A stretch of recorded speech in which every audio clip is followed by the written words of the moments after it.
அனைவருக்கும் அன்பு வணக்கம் நண்பர்களே. இன்றைக்கி இந்த பதிவில் நம்ம என்ன பார்க்க இருக்கிறோம் அப்படின்னா, திருநெல்வேலி சந்திப்பில் தென்காசிக்கு தனி பாதை அமைக்கிற பணிகளில் ஈடுபட்டிருந்தாங்க.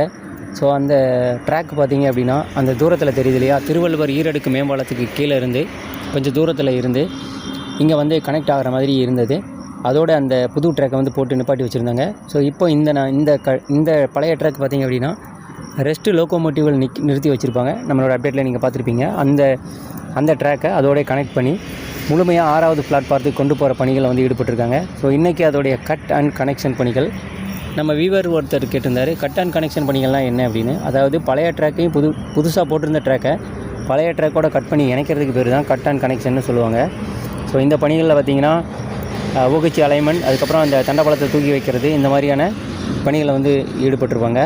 ஸோ முதல் லெவலில் இந்த ட்ராக்கை இணைச்சிருக்காங்க. ஸோ இதுக்கப்புறமும் 2-3 லெவல் இருக்குது. ஸோ வெல்டிங் பண்ணுறது, புதிய ரயில் மாற்றுறது, ஸ்லீப்பர்கள் ஏதாவது டேமேஜ் ஆகிருந்ததுன்னா அந்த ஸ்லீப்பர்களை மாற்றுறது அப்படின்னு சொல்லி பணிகள் தொடர்ந்து இருக்குது. திருநெல்வேலி சந்திப்பை பொறுத்த வரைக்கும் பார்த்திங்கன்னா, இந்த அமைப்பு அப்படிங்கிறது திருநெல்வேலியிலேருந்து தெற்கு பகுதியாக நோக்கி நம்ம போகும்போது நாகர்கோவில் சந்திப்புக்கு போகிற லைனும், அதுக்கப்புறம் திருச்செந்தூருக்கு போகிற லைன், தென்காசிக்கு போகிற லைன், இது எல்லாமே அப் அண்ட் டவுன் லைனில் குறுக்கீடு செஞ்சு தான் போகும். திருச்செந்தூருக்கு மாற்று வழியை உருவாக்குறது கொஞ்சம் சிரமம். ஏன்னா தாமிரபரணி ஆற்றுல இன்னொரு பாலம் கட்டுற மாதிரி இருக்கும். ஸோ அதனால் அது மிகுந்த செலவு தான். ஸோ அந்தளவுக்கு நெருக்கடியான ஒரு போக்குவரத்து அப்படிங்கிறது இல்லை. ஸோ போகும்போது தான் டவுன் லைன் தான் பிரச்சனை இல்லை, வரும்போது தான் அப் லைன். அது ஸ்டேஷன்களோட இன்டர் சிக்னலை கனெக்ட் பண்ணி அதை அந்த சேஃப்டியாக கொண்டு வந்துடுறாங்க. பட் அதே நேரத்தில் இந்த தென்காசியோட தனிப்பாதை பார்த்துக்கிட்டிங்க அப்படின்னா, இந்த வண்டிகள் டெப்பாச்சர் நிறைய அரைவலுக்கு ரொம்ப ஒரு இடையூறாக இருக்குது. ஸோ இது அப் லைனில் குறுக்கீடு செய்யும். திருச்செந்தூர் போகிற லைன் டவுன் லைனில் குறுக்கீடு செய்யுதுன்னா, இது அப் லைனில் குறுக்கீடு செய்யுது தென்காசிக்கு போகிற லைன். அதனால் இதுக்கு தனியாக ஒரு பாதை அமைச்சிட்டாங்க. அதை தொடர்ந்து பார்த்திங்க அப்படின்னா, பிளாட்பாரமும் 6வது பிளாட்பாரம் ஏற்கனவே நீங்கள் பார்த்துருப்பீங்க, கன்ஸ்ட்ரக்ஷன் பண்ணிகிட்ருக்காங்க. அதுவும் கிட்டத்தட்ட இப்போதைக்கு பயணிகள் பயன்படுத்த முடியாத அளவுக்கு இருந்தாலும் இந்த ட்ராக்கை இணைக்கும் போது அடுத்த கட்ட வேலைகள் வேகமாக நடைபெறதுக்கான வாய்ப்பு இருக்குது. ஃபஸ்ட்டு புட் ஓவர் பிரிட்ஜு தான் இதை கனெக்ட் பண்ணுற 6வது பிளாட்பாரத்தை கனெக்ட் பண்ணுற மாதிரி இருக்குது.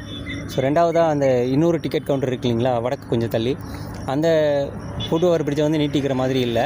ஸோ அதையும் நீட்டிப்பு செஞ்சாங்கன்னா 6வது பிளாட்பாரத்தை எல்லா பயணிகளும் ஏறி இறங்க வசதியாக இருக்கும். இந்த பணிகள் ரொம்ப காலமாக நடைபெற்றது. கிட்டத்தட்ட ஒரு 4 வருடங்களுக்கு மேலே இந்த பணிகள் நடைபெற்றிருக்கு. 2 கிலோமீட்டர் ரேக் அமைச்சு ஒரு பிளாட்பாரம் புதுசாக கட்டுறதுக்கு இவ்வளவா அப்படின்னு கால நேரம் இருந்தாலும், இங்கே இருந்த கூட் செட்டை கங்கை கொண்டானுக்கு ரிமூவ் பண்ணிவிட்டு அதுக்கு பிறகு தான் இந்த வேலையை தொடங்கினாங்க. ஸோ அதனால் நிறையா காலம் ஆயிடுச்சு. அதை தொடர்ந்து பார்த்திங்கன்னா, இந்த திருவள்ளுவர் ஈரடுக்கு மேம்பாலத்துக்கு கீழே இருந்த ஃபுட் ஓவர் பிரிட்ஜோடைய பில்லர் 3வது ட்ராக் அமைக்கிறதுக்கு இடையூறாக இருந்தது. அதை ரிமூவ் பண்ணுறதுக்கே கிட்டத்தட்ட 2 வருடங்களுக்கு மேலே ஆயிடுச்சு, மாநகராட்சியில் பர்மிஷன் வாங்கி அதை ரிமூவ் பண்ணுறதுக்கு. ஸோ இப்போ புதிய ஃபுட் ஓவர் பிரிட்ஜுக்கான பில்லர் கட்டிகிட்ருக்காங்க. ஸோ இந்த அப்டேட்டில் பார்த்திங்கன்னா நண்பர்களே, இந்த ட்ராக்கை கனெக்ட் பண்ணிட்டாங்க. ஸோ இனி அடுத்தடுத்த பணிகள் கொஞ்சம் வேகமாக நடைபெற தொடங்கலாம். எப்போது முழுமையாக பயன்பாட்டுக்கு வரும் அப்படிங்கிறத நம்ம உறுதியாக சொல்ல முடியாது, வெயிட் பண்ணி தான் பார்க்கணும்.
நம்மளுடைய இடப்புறத்தில் கடைசியாக வர ட்ராக் தான் தென்காசிக்கு தனியாக பிரிஞ்சு போகிற ட்ராக். ஸோ இப்போதைக்கு பார்த்திங்கன்னா இந்த ஒரு சுவிட்ச் லைன் இருக்குங்களா, இது வந்து அப் லைனில் வந்து கனெக்ட் பண்ணிடும். நம்ம திருச்செந்தூர்லேருந்து வர வண்டியில் வந்துட்டுருக்கோம். ஸோ அதனால் இது வந்து டவுன் லைனில் ஆப்போசிட்டில் போயிட்டுருக்குது. ஆக்சுவலாக இந்த வண்டி அந்த ட்ராக்கில் போகணும். அதுக்காக தான் இந்த லைனை வந்து இது கொடுத்துருக்குறாங்க. ஸோ தாமிரபரணி ஆற்றுல இன்னொரு பாலம் கட்டி இதை திருப்ப வேண்டிய அளவுக்கு டிராஃபிக் இல்லை, அதனால் இது இப்படியே பயன்படுத்துகிறாங்க. இப்போ லாஸ்ட்டில் இருக்கிற ட்ராக் பார்த்திங்க அப்படின்னா இங்கேருந்து அந்த பாலத்துக்கு கீழே வரைக்கும் இருந்து புது ட்ராக் வந்து அமைச்சிட்டாங்க. இப்போ பாலத்துக்கு கீழே தான் இப்போ நீங்கள் நடைபெற்று வந்த பணிகளை பார்த்துருப்பீங்க. இனிமேல் பார்த்திங்க அப்படின்னா இந்த தென்காசி போகிற வண்டி வந்து இந்த அப்லைனில் வரும், அதுக்கப்புறம் இதில் குறுக்கீடு செஞ்சு தான் போகும். ஸோ இனி இந்த பிளாட்பாரத்தையும் இந்த ட்ராக்கையும் அமைச்சு முடித்த பிறகு இதில் எந்த இடையூறும் இல்லாமல் அந்த கடைசியாக இருக்குது இல்லைங்களா, அந்த இடது பக்கத்தில் கடைசியாக அந்த ட்ராக்லேயே போகிறதும் வர்றதும் இருக்கும். தேங்க்ஸ் ஃபார் வாட்சிங் ஃப்ரெண்ட்ஸ். இந்த வீடியோ உங்களுக்கு பயனுள்ளதாக இருக்கும்னு நினைக்கிறேன். மீண்டும் ஒரு பதிவில் சந்திக்கலாம். நன்றி, வணக்கம். நம்ம சேனலை சப்ஸ்கிரைப் பண்ணலைன்னா மறக்காமல் சப்ஸ்கிரைப் பண்ணுங்கள்.